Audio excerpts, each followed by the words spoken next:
seasons in our lives. Having lived several decades, more than I ever expected to, I suppose sometimes this leaves me with the idea that I should somehow pass along what little wisdom that I have gained. When humans are born, when all creatures are born, they're innocent and come into this world unaware. If you've ever watched baby lambs or goats in the early part of their lives, there is something endearing about the innocence, not knowing that their lives will be cut short in an instant of horror. We're like that as a species, all of us. We're born into a world, and gradually that world begins to corrupt us and wear us down and beat us down. In the spring of our lives, we're filled with vigor, with wonder, with joy at the thought of a new day. And how tragic it is, how tragic that none of us can maintain that sense of optimism, the sense of awe, the sense of wonder.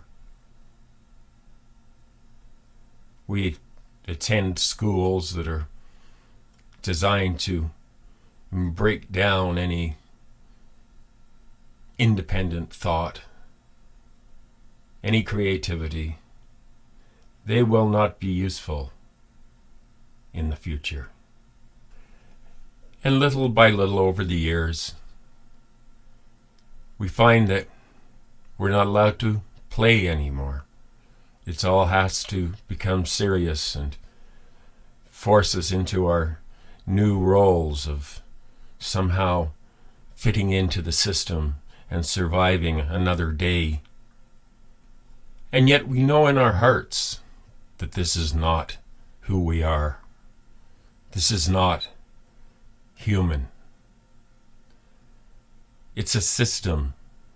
It's a system that has been imposed on humans. People learn to ignore the sufferings of other creatures, including other humans. And does it matter that we here in the West have a wasteful lifestyle? We're not led to question that. We're not led to question why so little of the world uses up so much of its resources, and the exploitation and degradation of humanity and life on the planet goes exponentially downhill. Still, denial, complete denial. They have created a system of debt to enslave us all. They have the power, or at least they think they have the power. And what do they care, the wealthy of this world, the uber wealthy?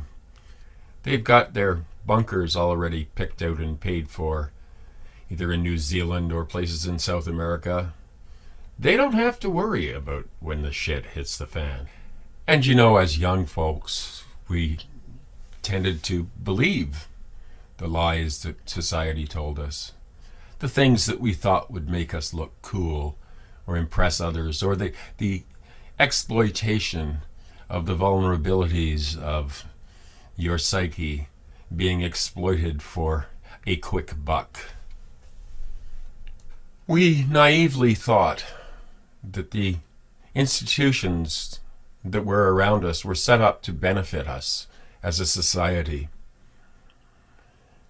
And then as young adults, we want to set the world on fire. We overestimate our potential and underestimate the resistance that we will face. Then by the time we hit our 30s, the illusions are gone. We put our hopes and dreams on the back burner. We become more realistic about life. We may grudgingly accept that our lives may not be quite what we had envisioned, and that perhaps we'll just settle into a routine of surviving. After all, bills must be paid. By this point in life, we may still dream. We may still have ambitions for a life that allows us to escape the rat race, to escape the debt prison. By the time we're in our 40s, we're good consuming human beings. We're domesticated. Most continue to run on the hamster wheel of industrial desolation and industrialized death. A few may come to the realization that they've been conned, that they've been robbed of their humanity, robbed of their future, robbed of the planet. Some still carry the idealism of their youth. By the time one hits 50, the cynicism may well overtake you and make you lose your passion again, to make you more of an automaton. When life enters its 5th decade, things begin to get serious. You realize a few things. You realize the corruption. You realize it's endemic, and you realize there's no escape. You realize at this age that there's less life in front of you than behind you. And perhaps you work harder and run faster on the hamster wheel. Or perhaps you've realized that it's all a game, and the game is rigged, and you can't possibly win.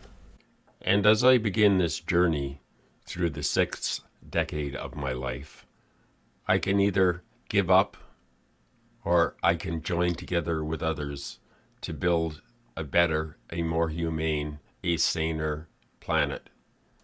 So sisters and brothers, thank you. Thank you for your friendship. Thank you for your help. Thank you for being there when I needed you.